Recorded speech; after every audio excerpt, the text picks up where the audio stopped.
बड़ी खबर इस वक्त आ रही है। ईरान ने इजराइल पर अटैक किया है। ईरान की तरफ से इजराइल पर मिसाइल हमला किया गया है। ये देखिए,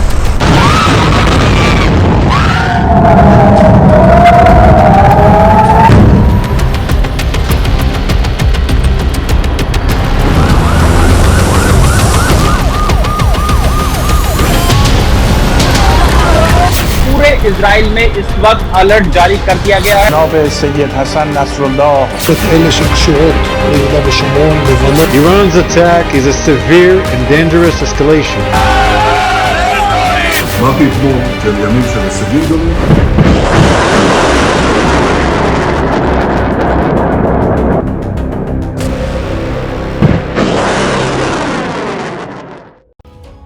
मंगलवार रात को ईरान ने इजराइल पर इतिहास का सबसे बड़ा हमला किया। सिर्फ 25 मिनट के भीतर ईरान ने इजराइल पर 180 से ज्यादा बैलिस्टिक मिसाइलें दागी हैं। इजराइल ने भी कसम खाई है कि ईरान को इस हमले की भारी कीमत चुकानी होगी, लेकिन हमले में नुकसान हुआ या नहीं और हुआ तो कितना, यह एक पहेली बना हुआ है। ईरान का दावा है कि उसने हमले में इजराइल के मोसाद का हेडक्वार्टर तबाह कर दिया है, जबकि फाइटर जेट को भी भारी नुकसान हुआ है। वहीं इजराइल ने बयान दिया है कि ईरान की मिसाइलें फुस साबित हुई और दुनिया के सबसे मजबूत माने जाने वाले इजराइल के एयर डिफेंस सिस्टम ने ईरान की मिसाइलों को हवा में ही नष्ट कर दिया। दो मुल्क अलग अलग दावे कर रहे हैं और इनके बीच आज हम आपको दिखाने जा रहे हैं इजराइल के आयरन अस्त्र की पूरी कहानी।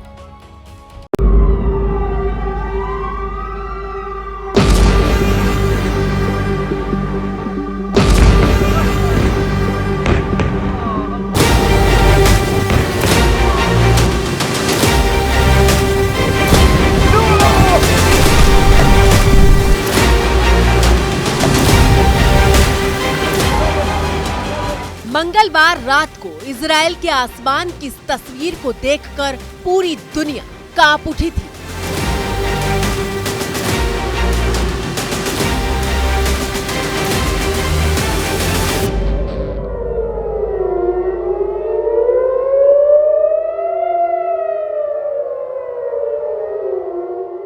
सायरन की आवाजों को सुनकर सिर्फ इजराइल नहीं बल्कि पूरा विश्व चौकन्ना हो गया था।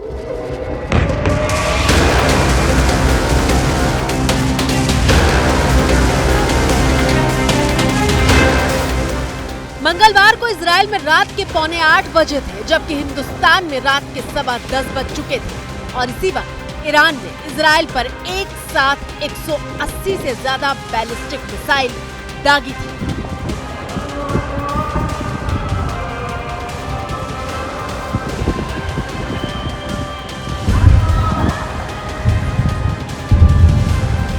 ये देखिए, मिसाइल अटैक के बाद इजराइल के आम लोग किस तरह से सहमे हुए दिखाई दे रहे थे।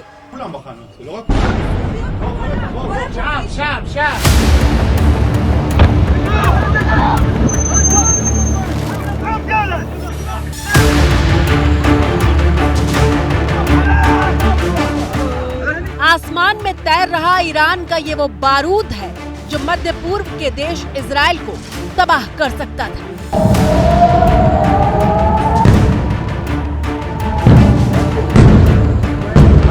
हमले के बाद ईरान के रक्षा मंत्री ने दावा किया कि इजराइल पर ईरान का हमला 90% से ज्यादा कामयाब हुआ है। इजराइल पर हमला 90% से ज्यादा सफल रहा। इजराइल पर अटैक के बाद ईरान की संसद से आई तस्वीरें देखी, जहां हमले के बाद जश्न मनाया जा रहा था।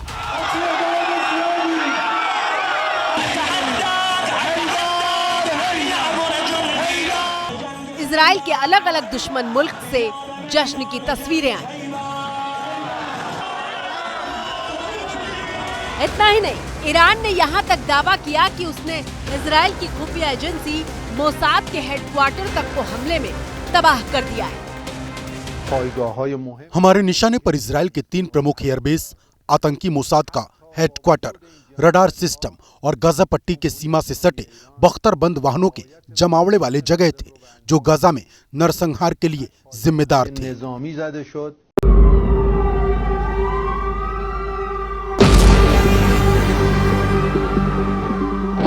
लेकिन इजराइल ईरान के किसी भी दावे से इत्तेफाक नहीं रखता है। इजराइल डंके की चोट पर कह रहा है कि दुनिया जिस एयर डिफेंस सिस्टम का लोहा मानती है, इजराइल अपने उसी कवच के दम पर ईरान के हमलों को विफल बना चुका है। इजराइल के इस एयर डिफेंस सिस्टम का नाम है आयरन डोम।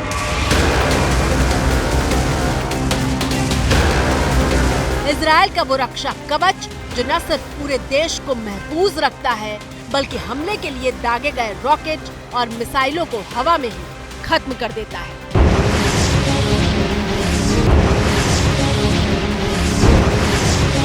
अब सवाल यह है कि क्या इजराइल के आयरन डोम सिस्टम ने ईरान की सैकड़ों मिसाइलों को जमीन पर गिरने से पहले ही मार गिराया?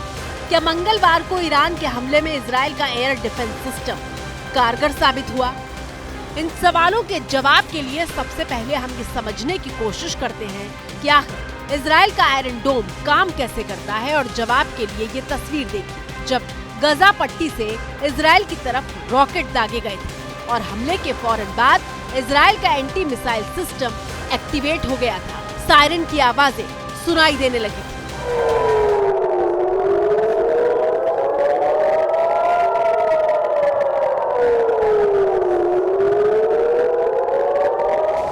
और फिर इजराइल के एयर डिफेंस सिस्टम ने बारी बारी तमाम रॉकेट को वार करने से पहले ही हवा में नष्ट कर दिया था। लेकिन हवा में हमला करने वाले रॉकेट और मिसाइल को रोकने के लिए आयरन डोम किस तकनीक पर काम करता है, वो देखिए।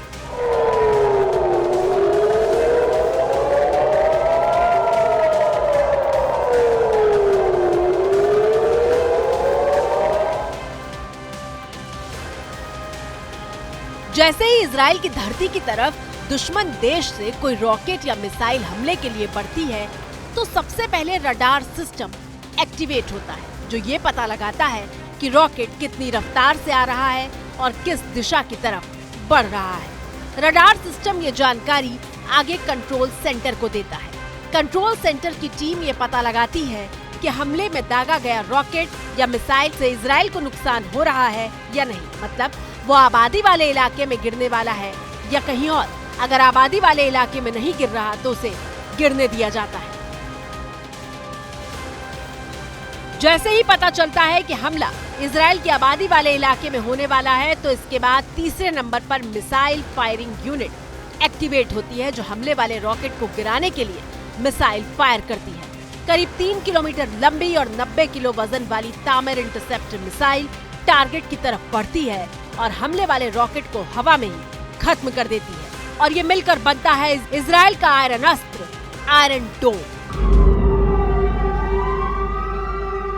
आयरन डोम एक बहुत ही प्रचलित इसलिए है और बहुत ज़्यादा इसके बारे में बात की जाती है क्योंकि सबसे ज़्यादा इजराइल ने इस डिफेंस सिस्टम का यूज़ किया है, खास करके जब हमास गाजा से जो रॉकेट्स दागे जाते हैं या ड्रोन दागे जाते हैं छोटे छोटे, क्योंकि ये शॉर्ट रेंज की लो एल्टीट्यूड की मिसाइल है। इसमें एक रडार होता है और एक इंटरसेप्टर होता है जो कि आने वाले रॉकेट को, हमले को, आने वाले किसी ड्रोन को गिरा देता है।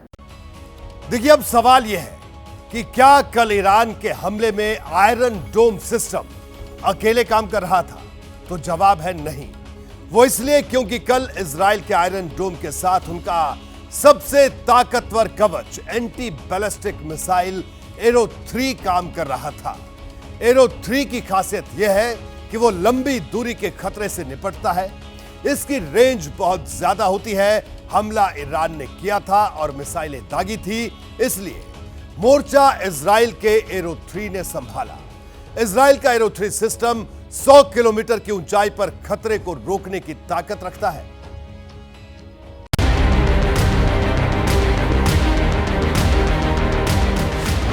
आपकी स्क्रीन पर इजराइल के एयर डिफेंस की सबसे बड़ी ताकत एरो 3 की तस्वीर मौजूद है, जो इजराइल की जमीन से करीब 2400 किलोमीटर दूर तक के खतरे को खत्म कर सकती है।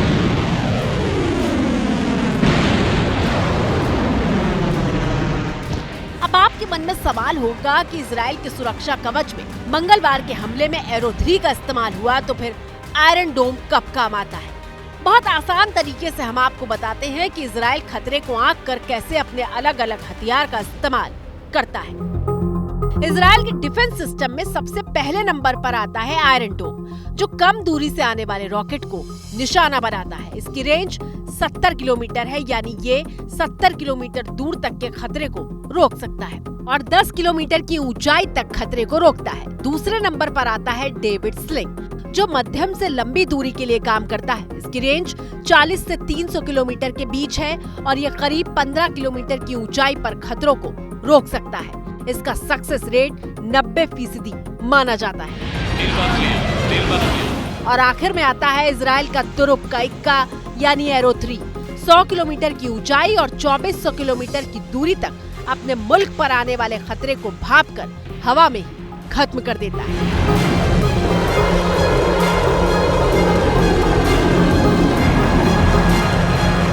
इजराइल के पास आयरन डोम के अलावा लंबे दूरी के एरो 2 और एरो 3 इस इंटरसेप्टर बनाए हैं। इसको वायुमंडल के अंदर और बाहर दोनों ही खतरों से निपटने के लिए तैयार किया गया है और यही कारण है कि इजराइल का एयर डिफेंस सिस्टम बहुत मजबूत है और ईरान से आने वाली तमाम मिसाइलें, जिसमें कि सुपरसोनिक्स इस बार उन्होंने यूज़ की, जो कि बताते हैं कि 10,000 किलोमीटर पर आवर की रफ्तार से आई हैं, उनको भी इजराइल के एयर डिफेंस सिस्टम ने ध्वस्त किया है, इंटरसेप्ट किया है। इजराइल के मुताबिक उसने एरो 3 सिस्टम का इस्तेमाल करके ईरान की तमाम मिसाइलों को फुस कर दिया है। More than 180 rockets fired at Israel yesterday by Iran and Iran's Revolutionary Guards. Most of the rockets were intercepted both by our air defense system, but also by there were several hits in the south of Israel as well. We're still assessing the complete damages, but I can tell you that no loss of life.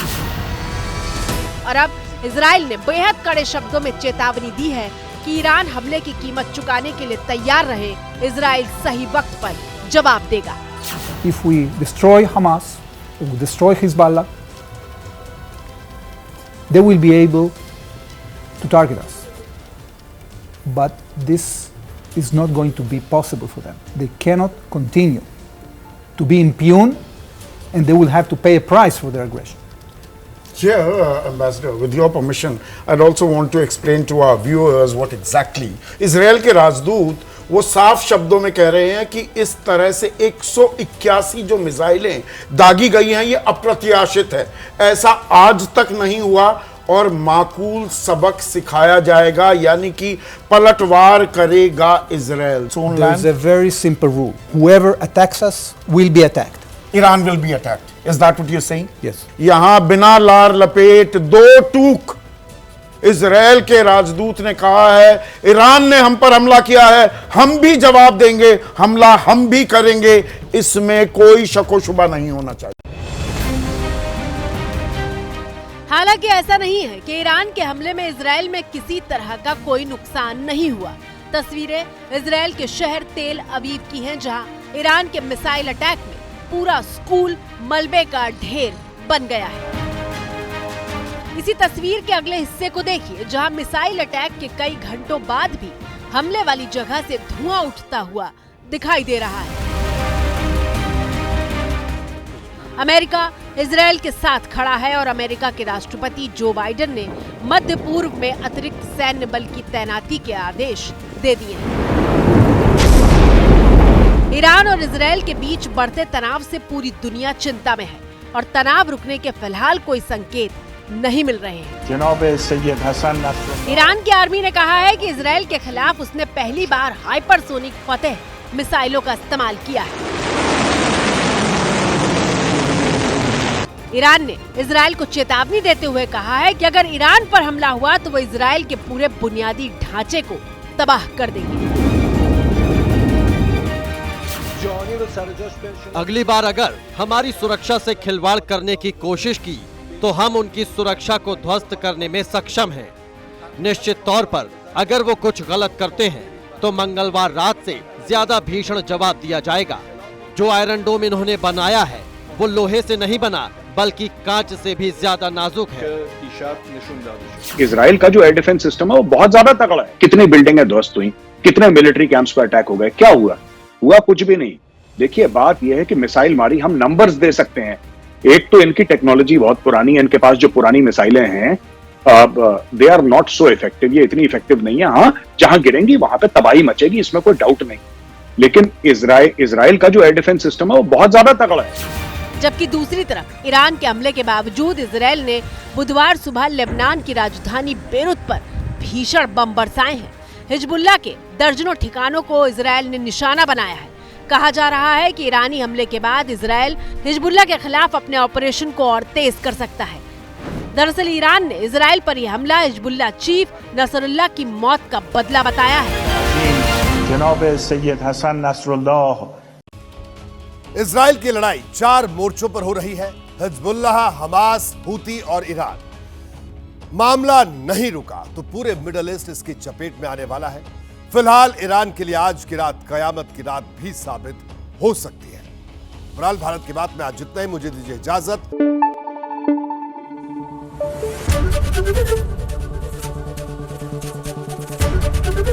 ABP news आपको रखे आगे।